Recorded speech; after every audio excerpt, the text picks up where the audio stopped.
আমরা সকলে অবগত আছি যে আমাদের যে মুর্শিদাবাদ, শামসারগঞ্জ, ফারাক্কা, সুতি যে বিড়ি শিল্প এবং গত 28 তারিখে বিড়ির মজুরি 1000 প্রতি 24 টাকা বাড়ানো হয়েছে। অর্থাৎ যে 178 টাকা ছিল সেখান থেকে 202 টাকা করা হয়েছে। আর এই 24 টাকা বিড়ির মজুরি বাড়ার ফলে এই রাজনৈতিক নেতারা আজকে পথে নেমেছে এবং তারা বলছে যে আমরা বিড়ি শ্রমিকদের পাশে আসি, বিড়ি শ্রমিকদের আমরা বিড়ির মজুরি বাড়িয়ে দিয়েছি। আমি ওই সমস্ত নেতা মন্ত্রী এবং শিল্পপতিদেরকে বলতে চাই যে 3 বছরের পরে বিড়ি শ্রমিকদের 24 টাকা বাড়ানো হয়েছে, অর্থাৎ বছরে 8 টাকা করে বাড়ানো হয়েছে। এটা কোন অঙ্কে কোন ইউনিভার্সিটি থেকে পড়ে এসে এই হিসাব করে এই এমএলএ, এমপি এবং এই শিল্পপতিরা বাড়িয়েছে আমি বুঝতে পারছি না। আমি মনে করি বিড়ি মজুরি কম করে হলে পরে 350 টাকা বিড়ি মজুরি করতে হবে। কারণ আপনি বলবেন কেন? কারণ একজন সাধারণ পরিবারের মানুষ যে মহিলারা বিড়ি বাঁধে, 1000 বিড়ি বাঁধতে আনুমানিক 14 থেকে 15 ঘন্টা টাইম লাগে।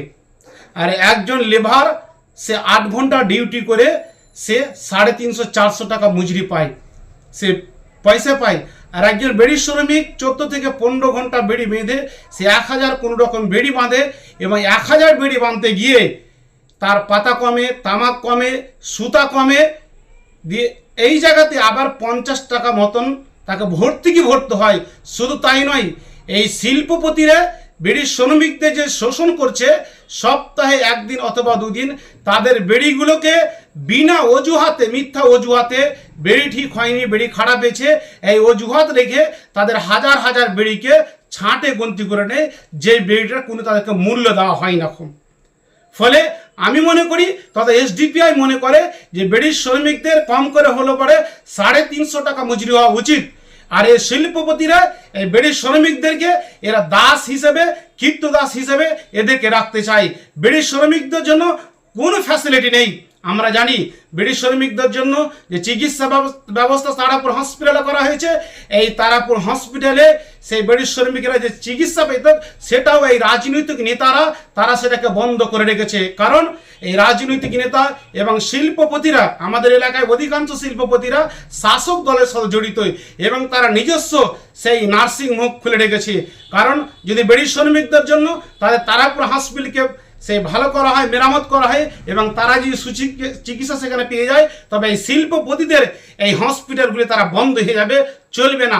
ফলে তারা সরকারিভাবে বিড়ি শ্রমিকদের যে সুখ সুবিধা দেওয়া উচিত তারা হসপিটাল থেকে, সেটা বন্ধ করে দিয়ে তাদের নিজস্ব যে হসপিটালগুলি উন্নত মানের চিকিৎসা ব্যবস্থা করেছে এবং বিড়ি শ্রমিকদের কাছ থেকে তারা মোটা অঙ্কের টাকা সেখান থেকে তারা শোষণ করছে। এবং শিল্পপতিরা প্রতি বছরই এই ডাক্তারের ফি যদি 200 টাকা থাকছে, প্রতি বছরই 50-100 টাকা করে বাড়ানো হচ্ছে। শুধু তাই নয়, একজন শ্রমিক হসপিটালে চিকিৎসা করতে গেলে পারে তা যদি নাম লেখানো হয়, নাম লেখানোর জন্য 30 টাকা, 50 টাকা, 40 টাকা কোথায় নেওয়ানো হচ্ছে। নাম লেখানোর জন্য যদি 40 টাকা, 50 টাকা নেওয়া হয়, তবে একজন বিড়ি শ্রমিকের কি করে এই 202 টাকা মজুরি পেয়ে যেই 1000 বিড়ি বানতে সেই 14 থেকে 15 ঘন্টা টাইম লাগে, এটা কোন অর্থে, কোন স্বার্থ করা আছে? ফলে এই শিল্পপতি এবং রাজনৈতিক নেতারা সেই শ্রমিকদেরকে এরা দাস হিসেবে, কৃত্যদাস হিসেবে এরা ব্যবহার করতে চাইছে। ফলে এটা অবিলম্বে বন্ধ হোক। এবং আমরা দেখতে পাচ্ছি সাধারণ মানুষ যারা খেটে খায় তার জিনিসপত্র যে দাম প্রতিদিন হুড় করে বেড়ে যাচ্ছে এবং বিড়ির মজুরি বাড়া বছরে 8 টাকা, অর্থাৎ 3 বছরের পরে মাত্র 24 টাকা বিড়ির মজুরি বাড়াতে এমএলএ, এমপি এবং শাসক দলের এই মাস্তান বাহিনীরা তারা আজকে মিটিং মিছিল শুরু করেছে যে আমরা শ্রমিকদের পাশে আসি, শ্রমিকদের আমরা মজুরি বাড়িয়ে দিয়েছি। ফলে এটা আমরা তীব্র নিন্দা জানাই। আমরা চাই যে কম করে হলে বড় বিড়ি শ্রমিকদের 350 টাকা মজুরি করতে হবে। সাথে সাথে তাদের যে সুখ সুবিধা, চিকিৎসা থেকে নিয়ে সমস্ত কিছু তাদের ফ্যাসিলিটি দিতে হবে। সাথে সাথে সমস্ত রকম দ্রব্যমূল্য সেই দাম কমাতে হবে। এটা এসডিপিআই দাবি করছে।